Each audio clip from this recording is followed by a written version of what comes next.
I don't know, I guess I've always just preferred the big ones. But I think today I could try a tiny one.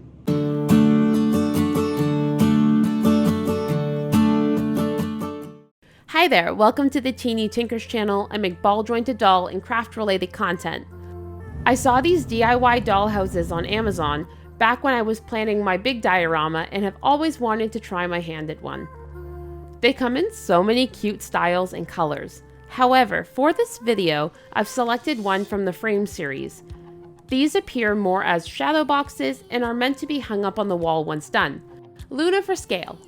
You can see they're very, very small, but let's look at what's inside the box.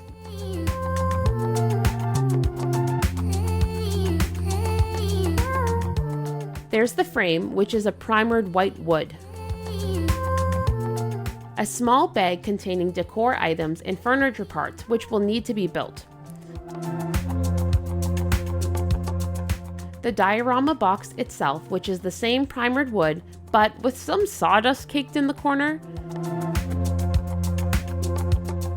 There's a piece of plexiglass for the front.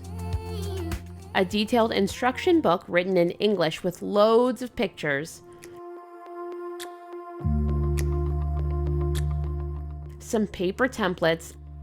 And finally, some cutout items for the diorama box itself.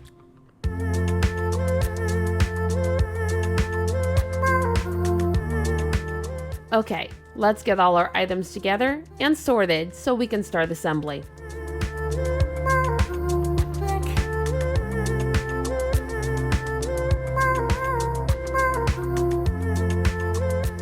We're putting the frame and background together first. The instructions say to cut out the wall and floor coverings carefully and stick them on.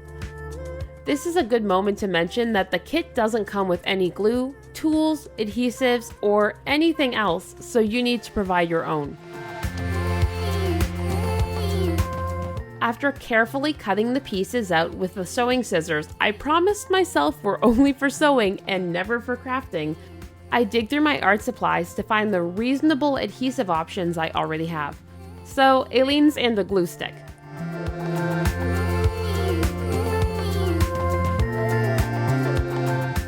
I try the glue stick first because it would be easier for the large paper piece, but it's junk. It doesn't stick, it might as well be chapstick or something. So it gets chucked off the table and I switch to the Aleene's. This obviously works well because Aileen is my tried and true lady. It works a lot better, but you need to be sure to use it sparingly since this is basically just paper and when it gets saturated, it'll get wrinkly.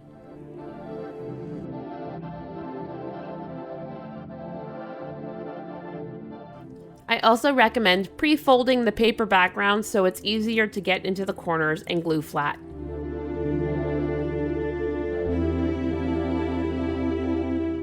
Use a craft knife to trim off any of the extra paper.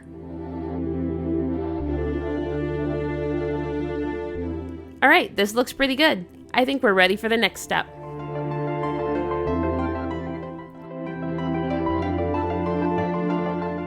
We're still constructing the box, but this time it's just adding the light strip to the inside of the frame, hinges connecting the box to the frame, and the plexiglass sheet to cover it all up.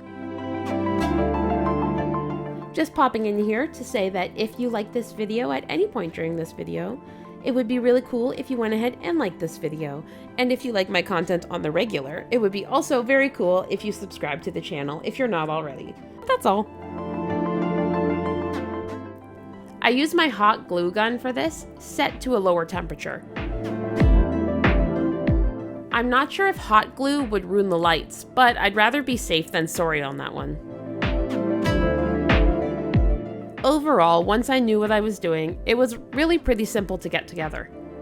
The hinges were a pain though. The screws aren't pointy enough to break through the top of the wood on their own, so they recommend a drill. I didn't feel confident using a power tool on something this small, so I started the holes off using my craft knife. This actually worked out really well.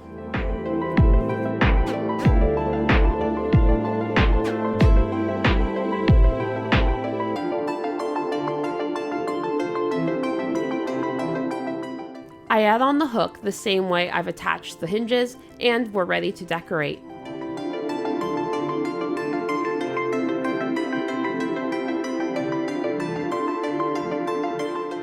It's looking kinda plain now, but it's going to be super cute really soon. There are so many random pieces in here, and I'll be honest, I'm not going to use all of these. While this set definitely has the most pastel color palette, the dark greens and browns are not really my thing, so I'm going to leave out most of those parts and replace them with things to make it more my style. For example, these greens for the door bouquet. I'm supposed to use some of the dark green in here, but I'm gonna skip it and stick with the white and pea greens instead. I arrange them pretty quickly and wrap them up with the provided twine. I seal the ends off with the hot glue gun so it doesn't unravel on me.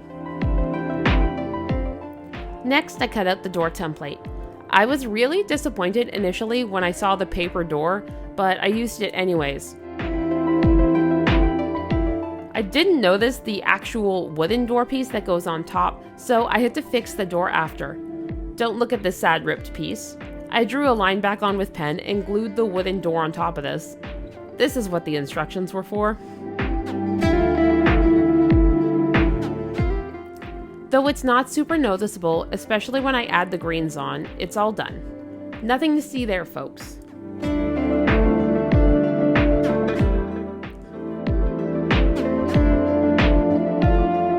It's time to assemble furniture.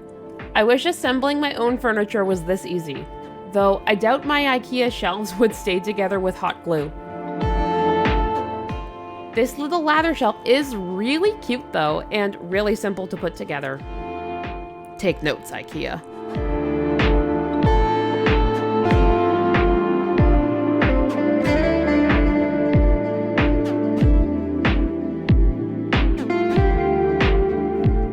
While this dries, I go ahead and look at the decorations.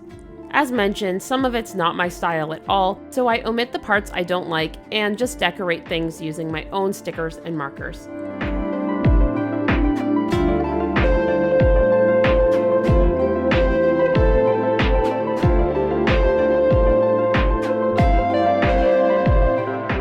I do like the little plants though. Before dolls, my big obsession was houseplants. I had over 100 thriving plants in my house, and then we got our last cat, Milo, whose personal life mission was to dig up, knock over, and otherwise end every living plant I had. Thanks, Milo. But it's nice having lots of plants and dioramas, so I use all of these. Some of the little planters provided are even shaped like animals, which is honestly adorable.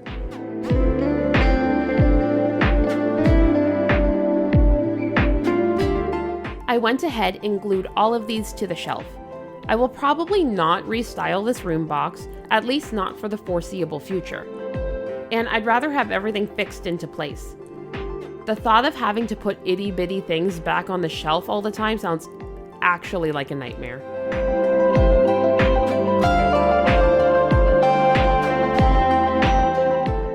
And yes, same goes for the furniture, which I also glue together and then also glue directly into the box.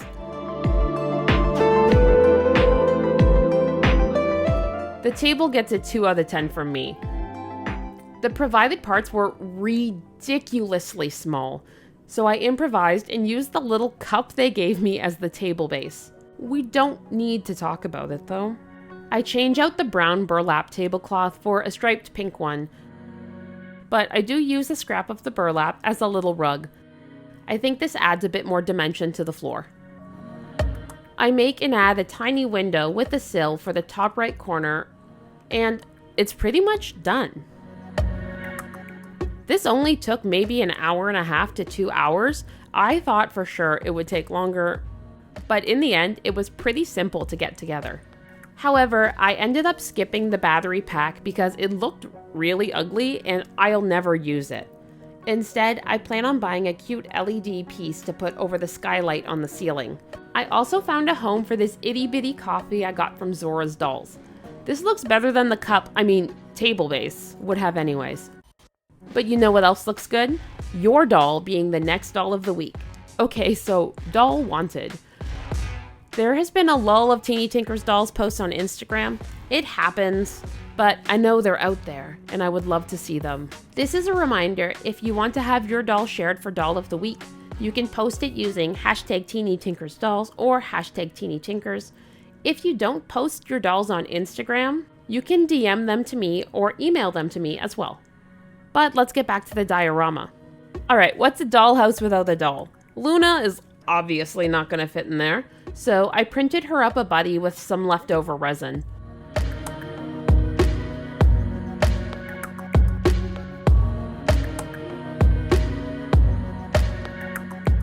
Five hours later, and I was able to put her together. Her color is a bit mottled and streaky from being a mix of leftover resins. This is actually the test print for my micro line. And of course, it's Clover. I had to adjust the channels and jointing slightly for the smaller scale, as well as add paintable eyes. Putting inset eyes in something this small takes so much patience and is so aggravating. This is definitely better, I think. Since she was a test print, I just strung her together quickly using tiny elastic cord for the legs, but jewelry elastic for the arms. I typically use a 1mm cord for the arms, but I ran out and had to order more. The jewelry elastic worked in a pinch though. She ends up being about 15 centimeters tall in the end, which is basically a third scale doll for MSDs and maybe an MSD for SD size dolls. I'm going to try and get the micros down to 13 centimeters though, which would bring them into more tall MSD territory. I give her a quick, unsanded, unsealed, one-layer face-up that is mediocre to say the best. I'll be printing some new ones in yellow to paint properly if you want to see that. Okay, so quick note about the timeline here, because I know sometimes I show things on Instagram or TikTok first, or sometimes even on my second channel. This happens because the main channel videos basically take eons to edit, so I try to prep them a few weeks ahead so I can give myself breathing room if I have other priorities like a pre-order. I filmed this on June 1st and edited it from June 2nd to 4th. New elastic and resin will arrive on June 4th, and I print and assemble the final micros on June 7th. So there will be / is a video over on my second channel from June 10th showing the final versions, which you can go check out if you like. Because if you like them, I have an announcement. I'm having a stock sale. There's a little bit of everything and a lot of one-of-a-kind items and dolls, including some of the micro dolls. Besides the micros, there will be cast dolls and teeny tinies, some of which are also one-of-a-kind. I will also have some clothing items and knitwear available for the dolls too. The stock sale starts on July 12th at 4 p.m. Eastern Time. I'll be sharing more information on that in next week's video. But for now, here's this prototype.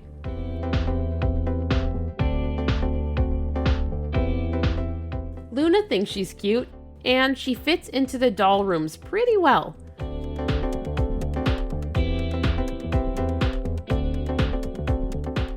Better at 13 centimeters, I'll bet, but still really cute. I really enjoyed this project and definitely want to make another, but I think I'm going to try and do it totally from scratch next time.